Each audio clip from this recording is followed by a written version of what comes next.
সুপ্রিয় দর্শক, আজকে আমরা জানব বাসাবাড়িতে কত ওয়াট লোডের জন্য কত আম্পিয়ারের সার্কিট ব্রেকার ব্যবহার করবেন। এখানে সার্কিট ব্রেকার বলতে কী বোঝানো হয়েছে? অতিরিক্ত ভোল্টেজ বা কারেন্ট শর্ট সার্কিটকে রক্ষা করে যে যন্ত্র, তাকে বলা হয় সার্কিট ব্রেকার, যেটা আমরা ফিউজের পরিবর্তে ব্যবহার করি। ধরেন আপনার বাসায় লাইট রয়েছে 5টি, ফ্যান 2টি, টিভি 1টি, ফ্রিজ 1টি, রাইস কুকার 1টি। এর জন্য আপনি কত আম্পিয়ারের সার্কিট ব্রেকার ব্যবহার করবেন? এজন্য আপনাকে দেখতে হবে আপনার কোন ডিভাইসগুলো কত অ্যাম্পিয়ারের বা কত ওয়াটের। ধরেন আপনার 5টি বাল্ব চলে একটি বাড়িতে, 5টি বাল্ব 30 ওয়াটের করে, মোট 150 ওয়াট। এটা ডাব্লুতে ওয়াট প্রকাশ করে।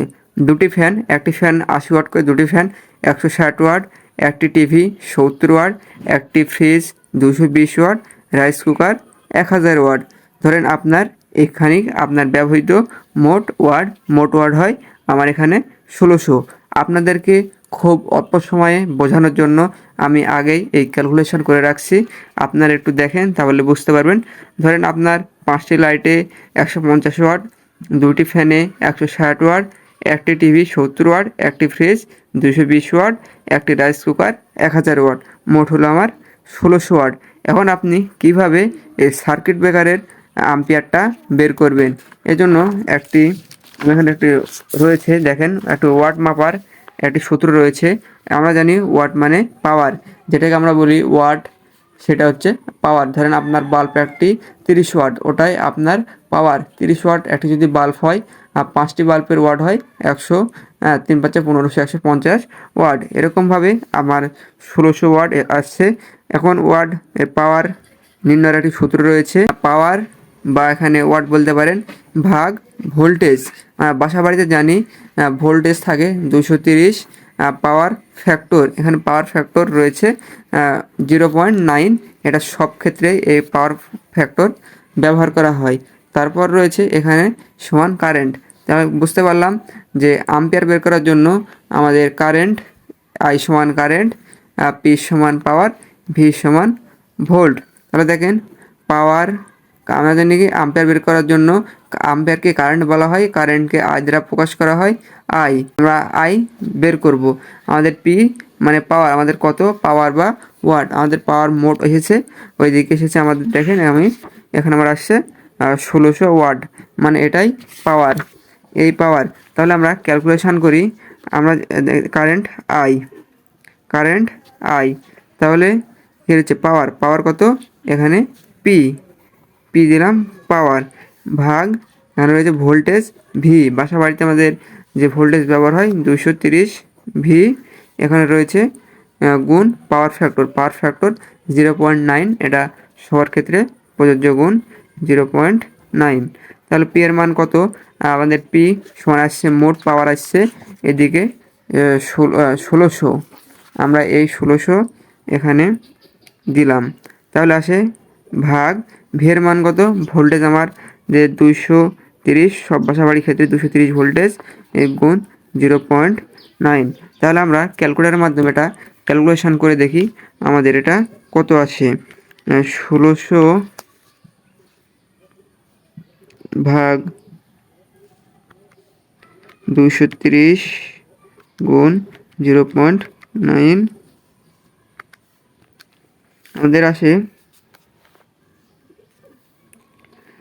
7.2, আমাদের আসে এখানে 7.2, এটা আমাদের আম্পিয়ার।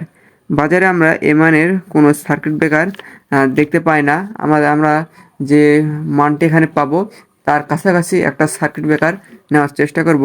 এখানে 7 অ্যাম্পিয়ারের সার্কিট ব্রেকারের জন্য আমাকে 10 অ্যাম্পিয়ারের একটি সার্কিট ব্রেকার ব্যবহার করতে হবে। 10 অ্যাম্পিয়ারের সার্কিট আমরা এখানে ব্যবহার করব। তাহলে যদি আপনার 7 অ্যাম্পিয়ার আছে, তার কাছাকাছি একটু বেশি মানের এই সার্কিট ব্রেকারটি ব্যবহার করবেন।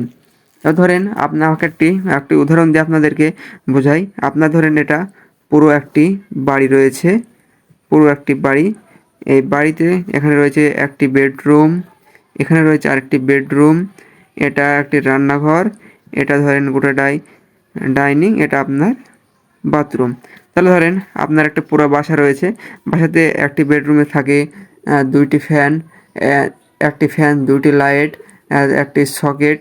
অপর বেডরুমে একই রকম ধরেন রান্নাঘরে থাকে একটি ছোট ফ্যান, একটি বাল্ব, আর ছোট যে সকেট, মাল্টি সকেটগুলো থাকে। আর ডাইনিংয়ে থাকে একটি ফ্রিজ, একটি ফ্যান, 2টি লাইট, আর বাথরুমে থাকে একটি লাইট। তাহলে আপনি নির্ণয় করবেন কিভাবে কোনটার জন্য কত আম্পিয়ারের সার্কিট ব্রেকার ব্যবহার করবেন। মোট এখানে যে বাসাবাড়ির যে মোট সার্কিট ব্রেকারের আম্পিয়ারের ওপর নির্ধারণ করা হয় মেইন সুইচে যে মেইন সার্কিট ব্রেকার, সেটা আপনি কিভাবে এখানে বের করেন। ধরেন আপনার এটা মিটার রয়েছে, মিটার থেকে একটি সার্কিট ব্রেকারে একটি লাইন আসে, সেখান থেকে আবার একটি সাব সার্কিট ব্রেকারে আলাদা আলাদাভাবে প্রতিটা কক্ষের জন্য একটি করে সার্কিট ব্রেকার ব্যবহার করা হয়। ধরেন এটা আপনার আলাদা আলাদা সার্কিট ব্রেকার, কিন্তু আপনাদের দেখতে হবে এই সার্কিট ব্রেকারটা এটার লোড নিতে পারবে কি না। সব ভোল্টেজের ওপর বা ওয়াটের ওপর, কারেন্টের ওপর নির্ণয় করে এখানে আপনার সে পাওয়ার অনুযায়ী সার্কিট ব্রেকার ব্যবহার করতে হবে। তাহলে আপনি এটা কীভাবে ব্যবহার করবেন সেটা আপনাদেরকে দেখায়। প্রথম আমাদের দেখতে হবে প্রত্যেকটা ঘরে বা প্রত্যেকটা জায়গায় কত আম্পিয়ারের সার্কিট ব্রেকার প্রয়োজন। ধরেন আমার প্রথম বেডরুমে রয়েছে 2টি লাইট, এটার ওয়াট 60 ওয়াট, একটি ফ্যান 80 ওয়াট, 2টি 2 pin socket 200 watt, 3 pin socket 300 watt. মোট আমার আসলো এখানে ওয়াট এতখানি ওয়াট, আর অতিরিক্ত নিয়েছি আমরা 300 ওয়াট, যেটা আমরা অতিরিক্ত কাজে ব্যবহার করতে পারি। মোট আমার আসে 860 ওয়াট। আগের নিয়মেই কারেন্ট বের করার সময় কী হবে, আম্পিয়ার বের করার সময় আপনি পাওয়ার ভাগ ভোল্টেজ গুণ 0.9। এখানে আমার পাওয়ার কত আসছে যে 8600 ওয়াট। এই ওয়াট এটাই আমি আপনাকে সংক্ষেপে করে দিয়েছি। এদিকে আসে দেখেন ভোল্টেজ 230। আমি এখানে পাওয়ারকে ভোল্টেজ দ্বারা ভাগ করেছি, তারপর 0.9 পাওয়ার ফ্যাক্টর দ্বারা গুণ করছি। তাহলে আমার প্রয়োজন এখানে 4.1 আম্পিয়ারের সার্কিট ব্রেকার। আমরা বাজারে 4.14 সার্কিট ব্রেকার পাই না, এজন্য আমরা একটু বেশি ব্যবহার করব। প্রয়োজন অনুসারে 6 আম্পিয়ার আমরা বাজারে এই ধরনের সার্কিট ব্রেকার পেয়ে যাই। আপনি যখন দেখবেন একটি সার্কিট ব্রেকার থেকে কম কিন্তু তার উচ্চমানের যে লেভেলের সার্কিট ব্রেকার রয়েছে সেটা আপনি ব্যবহার করবেন। ধরেন প্রথম বেডরুমের সমান থাকায় দ্বিতীয় বেডরুম একই সার্কিট ব্রেকার ব্যবহার করতে পারেন। আমাদের দেখেন তারপর রয়েছে আমরা ডাইনিং রুমে কী ধরনের সার্কিট ব্রেকার ব্যবহার করব। ডাইনিং এর যে ধরনের লোড রয়েছে লোডের উপর নির্ভর করে সার্কিট ব্রেকার ব্যবহার করতে হবে। ধরেন আমার এখানে রয়েছে একটি সিলিং ফ্যান ডাইনিংয়ে 80 ওয়াট, 2টি লাইট 30 ওয়াট করে 60 ওয়াট, 2 পিন সকেট 200 ওয়াট করে একটি রয়েছে 200 ওয়াট, 3 পিন সকেট একটি 300 ওয়াট, অতিরিক্ত আমরা ধরলাম ফ্রিজের জন্য 300 ওয়াট। এরকমভাবে আমার মোট আসলো 940 ওয়াট। এটা আপনি কিভাবে এটা বের করবেন, আই সমান জানি পি ভাগ ভি গুণ 0.9। এখানে আমাদের পি এর মান কত, পাওয়ার বা কারেন্ট এখানে আসলো ওয়াট 940 ওয়াট, ভাগ ভি কত 230। সব ক্ষেত্রে এই 230 হবে বাসাবাড়ির ক্ষেত্রে, আর গুণ 0.9। তাহলে আমার এখানে কত আসে দেখি ক্যালকুলেটারে। আপনি এটা ভাগ করে নেবেন, 40 গুণ 230। এখানে আমার আসলো 3.6 আম্পিয়ার এর সার্কিট ব্রেকার আমার ডাইনিং রুমে প্রয়োজন। 3 আম্পিয়ার না থাকায় আমরা 6 এর বেশি একটু ব্যবহার করব, 6 আম্পিয়ার এর সার্কিট ব্রেকার। এভাবে আপনি খুব সহজেই প্রত্যেকটা ঘরের প্রত্যেকটা জায়গার আলাদা করে একটি সার্কিট ব্রেকারের মান নির্ণয় করবেন।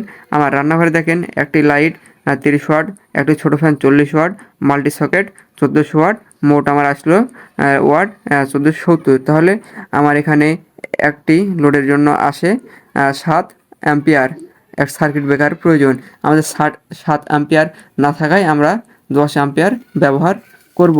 এভাবে ধরেন আমার প্রত্যেকটা জায়গার ব্যবহার করা শেষ। সার্কিট ব্রেকার আমাদের এখন মেন যেটা রয়েছে পানি তোলার মোটর, এখানে 1 ঘোড়া পানি তোলার মোটর 746 ওয়াট। তা এটার আপনি কী ধরনের সার্কিট ব্রেকার ব্যবহার করবেন এটা নির্ণয়ের জন্য আবার আই সমান পি ভাগ ভি গুণ 0.9। এখানে পি কত, যেটা মোট আছে 746, ভি এর মান কত 230 আর 0.9, এটা আপনার এখানে তো দেওয়াই আছে, আপনি 0.9 দ্বারা সব জায়গায় গুণ করবেন, এটা পি এর মান। তাহলে পি সমান আছে 746 এখানে ভাগ 230 গুণ 0.9। এটা ক্যালকুলেটারে আমার করলে আসে অ্যাম্পিয়ার। এখানে আমার ব্যবহার করতে হবে 6 অ্যাম্পিয়ারের সার্কিট ব্রেকার। এভাবে আপনি মোট যে বাসাবাড়ি রয়েছে মোট প্রত্যেকটা সাব সার্কিট ব্রেকারের জন্য আলাদা করে মান নির্ণয় করবেন। মান নির্ণয় করা হয়ে গেলে আপনার মোট যে ভোল্টেজ রয়েছে সেটা একত্র করবেন। ধরুন আমার বেডরুমে রয়েছে মোট যে ভোল্টেজ 720 ওয়াট, তারপরে রয়েছে ড্রয়িংয়ে রয়েছে আমার 800 ওয়াট, রান্নাঘরে রয়েছে আমার 1470 ওয়াট, মোটরে আমার আসলো কত 746 আমার ওয়াট। এভাবে আপনি মোট একটি ওয়াট বের করবেন। তারপর আপনার যে ওয়াট টোটাল আসবে একই সূত্র দ্বারা পি ভাগ ভি গুণ 0.9 দ্বারা ভাগ করলে আপনার মেন যে সার্কিট ব্রেকার সেটার মান চলে আসবে। আপনাদেরকে আবার ভালোভাবে দেখাই এটার মোট আসে আমার কত, সেটা আগে দেখি। এটা আমার মোট আসে কত 1720 যোগ 800 যোগ 1470 যোগ 746, এখানে আমার আসে 4736 ওয়াট। তাহলে আপনি মেন সার্কিট ব্রেকারের জন্য কীভাবে বের করবেন, আমরা জানি আই সমান পি ভাগ ভি গুণ 0.9। পি এর মান কত আমাদের বাড়াইছে 4736, তাহলে 4736 ভাগ ভি এর মান কত 230 গুণ 0.9, এটা 0.9। তাহলে দেখি আমাদের কত আসে 4736 ভাগ 230 গুণ 0.9 আসলো আমার এখানে আসলো 22.87 অ্যাম্পিয়ার। এটা আমাদের মেন সুইচের পরে যে সার্কিট ব্রেকার রয়েছে সেটার মান এটা 22.87 অ্যাম্পিয়ার। এখানে আপনাদের দেখতে হবে 22.7 অ্যাম্পিয়ার সার্কিট ব্রেকার রয়েছে কিনা, যদি না থাকে এর থেকে একটু সার্কিট ব্রেকার ভালো নিয়ে নেবেন। দেখবেন তার যে লোড রয়েছে লোডের থেকে যদি সার্কিট ব্রেকারের মান যদি বেশি হয়ে যায় তাহলে সার্কিট ব্রেকারে লাইন একটু কম পাবে, আপনি সে তুলনায় একটু খেয়াল করে নেবেন। আর সার্কিট ব্রেকারে সংযোগ দেওয়ার সময় খেয়াল রাখবেন কখনো যেন লুজ কানেকশান না হয়, তাহলে লুজ কানেকশান হলে লাইনটি পাবে না। আর আপনি ভালো মানের সার্কিট ব্রেকার ব্যবহার করবেন, কারণ যেগুলো কম দামে রয়েছে সেগুলো থেকে দূরে থাকবেন, একটু ভালো ব্র্যান্ডের সার্কিট ব্রেকারটি ব্যবহার করবেন। এভাবে আপনি বাসাবাড়িতে কোন জায়গায় কত ওয়াটের সার্কিট ব্রেকার প্রয়োজন নির্ণয় করতে পারেন। আর বাসাবাড়ির সব সার্কিট ব্রেকার একত্র করে যে ওয়াট আসে সেই ওয়াটের তুলনায় আপনি আবার মান নির্ণয় করে মেন একটি সার্কিট ব্রেকার ব্যবহার করবেন। আশা করি বিষয়টি বুঝতে পারছেন। আল্লাহ হাফেজ।